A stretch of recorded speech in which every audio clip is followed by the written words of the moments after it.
Aitäh, härra eesistuja, hea ettekandja. Igatepidi tore ettevõtmine. Suits on teada-tuntud kantserogeen ja nii edasi ja nii edasi. Aga teadupärast suitsetamisest loobujad hakkavad kohutava kiirusega paksuks minema.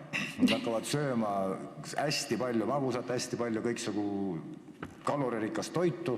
Tähendab, et milliseid asendustegevusi te olete planeerinud ja kui suure summa ulatuses seda, et suitsetamisest loobunud inimesed saaksid jõusaalis käia ja kõike muid asju, see on hirmus kallis asi ju. Suitsetamine põhimõtteliselt absoluutväärtuses on odavam kui jõusaali pilet. Aitäh teile, äkki olete mõelnud seda?